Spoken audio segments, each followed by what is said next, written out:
Hey guys, welcome back to our channel. So in the previous video we have just started our new topic which is numerical differentiation. So हमने उसमें उसकी definition पढ़ी थी. We also studied about the two types of differentiation, that is for graphical function and the second one is for tabulated function. Then we have studied for tabulated further two methods, which is Newton's forward method and the second one is Newton backward method. पिछली video में हमने Newton forward method से देखा था कि differentiation कैसे solve करते हैं.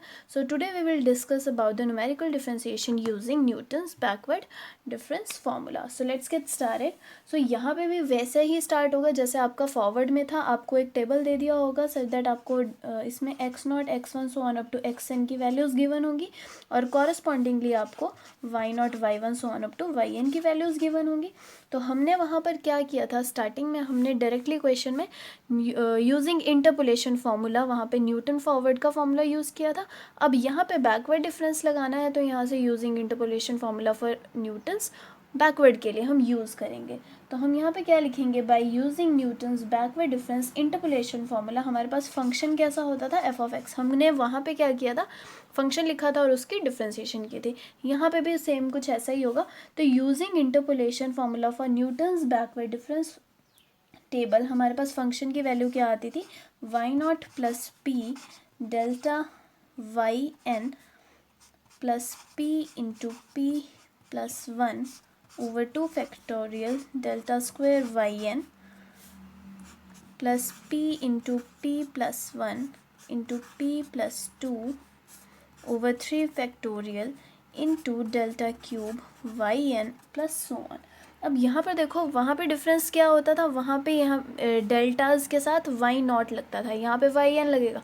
अब ये डिफरेंस जो है, जिसको नहीं क्लियर है, मैंने आपको पहले भी कहा था कमेंट सेक्शन में लिख देना, हम इंटरपोलेशन के क्वेश्चंस फिर सॉल्व कर लेंगे फॉरवर्ड और बैकवर्ड के लिए.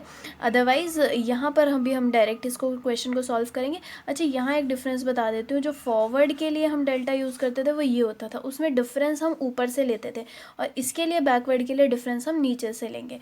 अब वहाँ पर एक फॉर्मूले में डिफरेंस और था, वहाँ पे p-1 p-2 ये सारी चीज़ें. यहाँ पे क्या होने वाला है, यहाँ पे p+1 p+1 एंड p+2 आने वाला है. तो यहाँ पर सारी यही थोड़े से चेंजेस हैं जो फॉरवर्ड और बैकवर्ड में होते हैं. बाकी हम जब क्वेश्चन करेंगे, इसके एग्जांपल्स भी हमने करने हैं, वहाँ पे आपको ज़्यादा अच्छे से क्लियर हो जाएगा और वहाँ पे ये सारी चीज़ें वापस से रिवाइज हो जाएंगी कि हम using forward and backward interpolation formula कैसे इसको सॉल्व करते थे, कैसे वो टेबल ड्रॉ करते थे और कैसे ये सारी की सारी वैल्यूज़ सॉल्व करते थे. सो टिल देन अभी ये फॉर्मूला हमने लिख दिया है यहाँ पे इंटरपोलेशन का. अब हमने क्या करनी है, इसकी डिफरेंशिएशन. तो डिफरेंशिएशन करने के लिए हम यहाँ पे क्या करते थे, इस फंक्शन को डिफरेंशिएट करते थे. नाउ सी, इस फंक्शन को हम डिफरेंशिएट करते थे with respect to X. But similarly यहाँ पे फिर से जैसे प्रीवियस हमने क्वेश्चन किया था, यहाँ पर जो फंक्शन है वो एक्स के ऊपर डिपेंड नहीं हो रहा. वो किस पे डिपेंड हो रहा है, पी पे डिपेंड हो रहा है. वेयर पी की वैल्यू हमें पता है, that is X minus X N over H होती है. तो ये हमारी पी की वैल्यू है. सिमिलरली हम क्या करेंगे, अब वही सारा काम जो हमने पीछे किया था, that is to find D F over D X. हम क्या करेंगे, फंक्शन डी एफ को with respect to P differentiate करेंगे एंड फंक्शन पी को with respect to X differentiate करेंगे. इन दोनों की मल्टीप्लिकेशन कर देंगे so that we can find D F over D X. तो अब इस फंक्शन की हमने डिफ्रेंशिएशन करनी है. तो अब हमने इस फंक्शन की डिफ्रेंशिएशन करनी है. सो फटाफट से इसकी डिफ्रेंशिएशन कर लेते हैं. जब हम इसकी डिफ्रेंशिएशन करेंगे विद रिस्पेक्ट टू पी, अब ध्यान से, दैट इज़ यहाँ पे हमने ये जो एफ डैश लिखा है, मैं इसको और अच्छे से लिख देती हूँ. हम लिख देते हैं D F over D P find out करना है. तो पी के लिए हमने डिफ्रेंशिएट करना है, विच मीन्स एक्सेप्ट पी सारी चीज़ें क्या हो जाएंगी, कॉन्स्टेंट हो जाएंगी. सो दिस इज़ कॉन्स्टेंट, तो differentiation is 0 plus P constant बाहर plus delta Y N constant के लिए बाहर और पी की डिफ्रेंशिएशन 1. सिमिलरली यहाँ पर delta square Y N over 2 factorial as it is. यहाँ पे वापस से प्रोडक्ट रूल लग जाएगा. प्रोडक्ट रूल कैसे लगता था, first term as it is, differentiation of p plus 1 is 1, therefore p plus 1 is as it is and differentiation of p is 1. तो ब्रैकेट क्लोज. अच्छा, उसके बाद इसकी डिफ्रेंशिएशन करनी थी. तो यहाँ पे क्या है, delta cube Y N over 3 factorial as it is. अच्छा, ये वाली जो टर्म आएगी वो मैं यहाँ लिख देती हूँ. तो इसकी डिफ्रेंशिएशन होने वाली कैसी थी, हमने क्या किया था, p को पहले अंदर मल्टीप्लाई कर देते हैं एक ब्रैकेट में और दूसरी ब्रैकेट में p प्लस 2. फिर हम यहाँ पे क्या करते थे, प्रोडक्ट रूल लगाते थे। तो अब इस पर वापस से जब हम प्रोडक्ट रूल लगाएंगे तो क्या बन जाएगा, first term as it is. तो मैं इसका रिजल्ट लिख देती हूँ एंड में कि क्या बनने वाला है। सो आफ्टर डिफ्रेंशिएटिंग हमें ये रिजल्ट मिलने वाला है। उसके बाद हमने फाइंड आउट क्या करना था, D P over D X. तो p की वैल्यू क्या थी हमारे पास, x minus X N over H. तो विद रिस्पेक्ट टू x जब इसको डिफ्रेंशिएट करेंगे तो 1 over H as it is, अंदर डिफ्रेंशिएशन 1 बनने वाली है तो इसका रिजल्ट क्या हो जाएगा, 1 ओवर एच। तो हमें फाइंड आउट करना था D F over D X. तो इन दोनों का प्रोडक्ट करेंगे। इन दोनों का प्रोडक्ट करना सिंपली इस पूरे को 1 ओवर एच से मल्टीप्लाई करना। तो मैं इस 1 ओवर एच को यहीं बाहर लिख दूँ, जिसका मतलब क्या हो जाएगा, D F over D X. तो मुझे ये मिल गया, विच मीन्स एफ डैश मुझे मिल गया है यहाँ पे। तो ये तो फर्स्ट डिफ्रेंसिएशन होगी। अगर मुझे F double dash find out करना है तो मैं उसको क्या लिख सकती हूँ यहाँ पे, that is D F dash over ये एक्स का मतलब फर्स्ट डिफ्रेंसिएशन की एक और बार आपने डिफ्रेंसिएशन की, मतलब मुझे ये फाइंड आउट करना है। और इसको मैं क्या लिख सकती हूँ, D F dash over D P into D P over D X. कि फंक्शन जो अब डेरिवेट किया था उसको एक और बार with respect to P differentiate करो, और ये फंक्शन तो हमने ऑलरेडी फाइंड आउट किया है, और इनको आपस में मल्टीप्लाई कर दो। तो इस फंक्शन की फिर से जब हम एक और बार डिफ्रेंशिएशन करेंगे, that is D F dash over D P. तो अब देखो इस ब्रैकेट के अंदर जो हमने इसकी डिफ्रेंशिएशन करनी है, तो ये तो सब कांस्टेंट, ये हो गया कांस्टेंट तो ज़ीरो। यहाँ पे कांस्टेंट क्या क्या बच रहा है, delta square Y N over 2 factorial, अंदर 2p प्लस 1 की डिफ्रेंशिएशन इज 2। सिमिलरली प्लस यहाँ पर कांस्टेंट क्या क्या था, delta cube Y N over 3 factorial, अंदर डिफ्रेंशिएशन क्या बनने वाली है, 6p plus 6 and plus so on. Therefore हमने जैसे पिछली वीडियो में किया था, पिछले फॉरवर्ड के लिए हमने यहाँ पे 2 से 2 फैक्टोरियल कैंसिल हो गया, यहाँ से हमने 6 कॉमन लिया था, and also 3 factorial is always 6। तो इसकी वैल्यू कट जानी थी, तो यहाँ से 6 कॉमन लेके हमारे पास बच के आ जाना था अंदर p प्लस 1, और ये भी कैंसिल आउट हो जाना था। तो यह रिजल्ट बचना था। तो इसकी वैल्यू मुझे मिल गई है, इसकी वैल्यू हमें 1/h है। तो इसको पूरे को 1/h से जब हम मल्टीप्लाई कर देंगे तो मुझे विद रिस्पेक्ट टू x की डिफ्रेंसिएशन मिल जाएगी, that is f double dash x। Similarly हम इसके हायर ऑर्डर्स भी फाइंड आउट कर सकते हैं। सपोज अगर आपको क्वेश्चन में उसने f ट्रिपल डैश पे पूछा है, ट्रिपल डैश एक्स पे उसने वैल्यू पूछी है, when X is equals to, say let us say वो 2 पे पूछ लेता है, तो आपने सेकंड डेरिवेटिव निकाली है, वैसे ही अब आप थर्ड डेरिवेटिव निकालोगे, इसको एक और बार डिफरेंशिएट करोगे, और फिर एंड में एक्स की वैल्यू। सो इस टाइप से ये क्वेश्चन सारे सॉल्व होने थे। एक हम इसका एग्जाम्पल अभी कर लेते हैं। सो क्वेश्चन आपको गिवन है, the following data is given. आपको यहाँ पर क्या क्या दे दिया है, वॉल्यूम दे दिया और उसके कॉरस्पॉन्डिंग प्रेशर गिवन है। तो अब हमें उसने बोला क्या है, find the rate of change. Rate of change पूछ रहा है pressure with respect to volume and volume with respect to pressure for particular volume and pressures. तो अब हमसे वो ये चीज़ें पूछा। अच्छा, रेट ऑफ चेंज का मतलब डिफ्रेंसिएशन ही होता है, ध्यान देना, जब भी हम रेट ऑफ चेंज लिखते हैं उसका मतलब डिफ्रेंसिएशन की ही वो बात कर रहा है। अब अगर सपोज मैं लिखती हूँ D Y over D X, तो इसका मतलब होता है differentiation of Y with respect to x.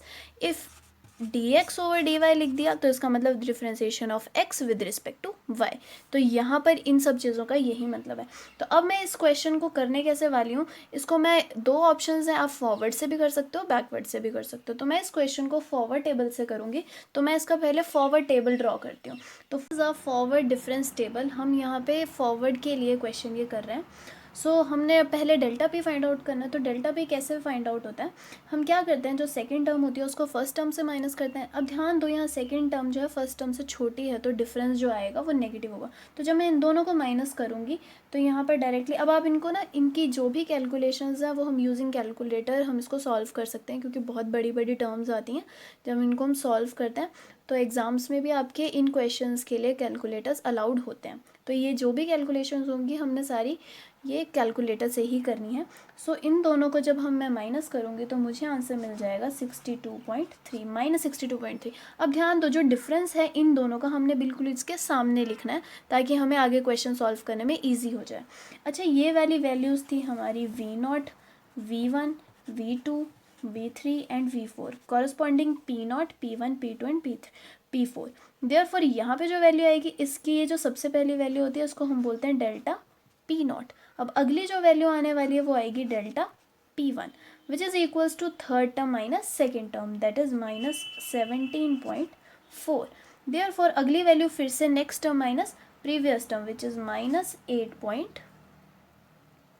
6 and next one is -3.7। उसके बाद ये डेल्टा पी आ गया। अब नेक्स्ट जो टेबल आएगा वो डेल्टा स्क्वायर के लिए आएगा। सो डेल्टा स्क्वायर पी का कॉलम बनाते हैं। अब इसमें भी वैसे ही करेंगे, second term minus first term. So answer will be, अब यहाँ पे ये माइनस का ये भी माइनस का है तो माइनस माइनस प्लस हो जाएगा, और प्लस की टर्म बड़ी है तो आंसर भी क्या आएगा, प्लस में ही आने वाला है। Next is third term minus second term which is equal to 8.8 then 4.9। अगला आएगा डेल्टा क्यूब पी तक। हमने ये तब तक सॉल्व करते जाना जब तक हमें एक टर्म ना मिल जाए। लास्ट कॉलम में सिर्फ हमें एक टर्म चाहिए, तब तक हम इसे सॉल्व करते रहेंगे। अब now this minus this second term minus first term which is -36.1 and the next one is -3.9 and the last one is this minus this 32.2 which is your delta raised per 4 p। अच्छा, जो इसकी starting की values हैं, ये सारी की सारी जो स्टार्टिंग की वैल्यूज़ हैं, this is delta P not, this is P not, ये आपकी पी नॉट वैल्यू थी, ये delta P not, this is delta square P not, this is delta cube P not and this one is delta raised पर 4 P not. तो ये values आ गई। अगर हम बैकवर्ड में करते हैं, हमने नीचे से स्टार्ट करना था, उसमें डिफरेंस क्या आना था, सिर्फ उसमें यहाँ पे सारी चीज़ें बस डेल्टा कुछ आपका ऐसा बन जाना था, और डिफरेंस हमने ऊपर से स्टार्ट किया, वहाँ हमने नीचे से स्टार्ट करना था, और हम वहाँ पर वैल्यूज़ पी एन लेते हैं, डेल्टा पी एन, क्योंकि यहाँ पी नॉट यहाँ स्टार्टिंग की वैल्यूज़ लेते हैं, और हम वहाँ पे that is delta P N, delta square P N, delta cube P N and last one is delta raised पर 4 पी एन। तो अभी फॉरवर्ड का है तो यही करते हैं। अब डायरेक्ट मैं यहाँ पे इसका फॉर्मूला लिखने वाली हूँ। सो जो हमने फॉर्मूला पढ़ा था वो x और y में पढ़ा था। अब यहाँ पर हमारे पास v और p में फॉर्मूला है, तो काम सारा वही है, बस x की जगह v है और y की जगह p है, सारा फॉर्मूला वही बनने वाला है। तो हमारा फॉर्मूला था क्या, हमने डायरेक्ट यहाँ पे उसने पूछा है डिफरेंशिएशन, तो हमने डिफरेंशिएशन का ही फॉर्मूला लगाना है। अब यहाँ पे f ऑफ x लिखने की ज़रूरत नहीं है, हम डायरेक्ट f डैश x का फॉर्मूला लिखेंगे। अब f डैश x का क्या मतलब है यहाँ पे, दैट इज़ dp ओवर, उसने पहले बात की है pressure with respect to volume, so this is pressure with respect to volume. At उसने बात की है v इज इक्वल्स टू 2, तो हम इसके फुट पे यहाँ लिखते हैं v इज इक्वल्स टू 2, तो वो इसकी बात कर रहा है। तो इसका फॉर्मूला था कि हमारे पास 1/h, डेल्टा वहाँ लिखते थे डेल्टा y नॉट, तो यहाँ पे क्या आ जाएगा डेल्टा पी नॉट, क्योंकि y की जगह क्या है p, -1/2 डेल्टा स्क्वायर, वहाँ y नॉट होता था, यहाँ हम लिखेंगे p not, plus 1/3 delta cube P not. अच्छा, इस फॉर्मूले को कहाँ तक रोकना है, हम वहीं तक रोकते थे जहाँ पे डेल्टा की पावर होती थी। यहाँ पे डेल्टा रेस्ट पर 4 तक है, तो हम फॉर्मूले को भी डेल्टा रेस्ट पर 4 तक लेके जाएंगे। And the last one is -1/4 delta raised पर 4 पी नॉट। अब इनकी सबकी वैल्यूज़ मेरे पास गिवन है। एच हमारा क्या होता था, इंटरवल, तो इंटरवल यहाँ पे कितना है, हम इंटरवल देख लेते हैं। यहाँ पर 2 का डिफरेंस है, तो एच इज़ इक्वल्स टू 2, तो यहाँ पे वैल्यू पुट करके 1/2 लिख देंगे। डेल्टा पी नॉट की वैल्यू हमने यहाँ लिखी है, that is -62/62.3, -1/2 delta square P not की वैल्यू है 44.9, plus 1/3 delta cube P not की वैल्यू इज -36.1, -1/4 डेल्टा रेस्ट पर 4 की वैल्यू इज 32.2। तो ये सारी वैल्यू सॉल्व कर लेंगे। अब हमने इनको अंदर सिंप्लीफाई ही करना है, वो यूजिंग आप कैलकुलेटर्स को सॉल्व कर सकते हो, प्लस माइनस करना है। तो एंड रिजल्ट जो भी आएगा यूजिंग दिस, हम क्या लिख देंगे, वो आंसर आएगा आपका -52.4। इसको मैंने कैलकुलेटर से ही सॉल्व किया है, तो आप भी यूजिंग कैलकुलेटर इसको सॉल्व करना है। कुछ नहीं है, सिंपल एडिशन है और सब्ट्रैक्शन है, ये आप इजीली सॉल्व कर सकते हो। So this will be your rate of change of pressure with respect to volume at v is equals to 2। So next अब वो पूछ रहा था सेकेंड पार्ट में, that is rate of change of volume with respect to pressure. तो मतलब volume with respect to pressure मांग रहा था, when P is equals to 105, मतलब इसका ऑपोजिट मांग रहा था। तो अब हमने करना क्या, अब हमने वो वापस से टेबल नहीं ड्रॉ करना, वैसा काम कुछ नहीं करेंगे। हम सिंपल क्या करेंगे, ये है क्या चीज़ है, हम इसका रेसिप्रोकल देखते हैं, इसी का रेसिप्रोकल पड़ा है तो हम इसी चीज़ की रेसिप्रोकल कर देंगे, दैट इज़ 1/dp/dp का रेसिप्रोकल कर देंगे, दैट इज़ 1/, इसकी वैल्यू पुट कर देंगे -52.4, और यूजिंग कैलकुलेटर आप इसको भी सॉल्व कर सकते हो। तो इसकी वैल्यू समथिंग कुछ ऐसी आने वाली है, या आप यूजिंग कैलकुलेटर सॉल्व कर सकते हो। अच्छा, एक चीज़ और, जब आप वैल्यूज़ निकालते हो ये तो एक्स और वाई में नहीं है, ये कुछ वॉल्यूम और प्रेशर की बात कर रहे हैं, तो इनके कुछ यूनिट्स होंगे। अगर आपको यूनिट्स नहीं पता तो एंड में हमने यूनिट्स ज़रूर लिखना है यहाँ पे, सिमिलरली यहाँ पे भी लिखेंगे आंसर में, अदरवाइज़ इसके मार्क्स कट जाते हैं। तो ये हमारा आंसर क्लियर हो गया आपको। सो ये हमने यूजिंग फॉरवर्ड किया था, आप इसको यूजिंग बैकवर्ड भी कर सकते हो, आंसर सेम आने वाला है, कोई प्रॉब्लम नहीं आएगी। कैलकुलेशन हम कर लेते हैं easily using calculators. So this is all for now. हमने अभी तक 2 मेथड्स पढ़ लिए हैं, Newton forward and Newton backward numerical differentiation. Next हमने पढ़ना, ये हमने जो दोनों मेथड्स पढ़े थे, हमने पढ़े थे टैबुलेटेड फॉर इक्वल इंटरवल्स। अब हमने जो नेक्स्ट वीडियो हमने करनी है वो करनी है हमने फॉर अनइक्वल इंटरवल्स के लिए। तो अनइक्वल इंटरवल्स को हम कैसे सॉल्व करते हैं तो हम वो देखेंगे नेक्स्ट वीडियो में। टिल देन आप इन क्वेश्चंस को अच्छे से रिवाइज करो, और इनमें कहीं भी कोई डाउट आता है तो उसको कमेंट सेक्शन में लिखना ज़रूर। Till then, take care. Do subscribe our channel. Thank you.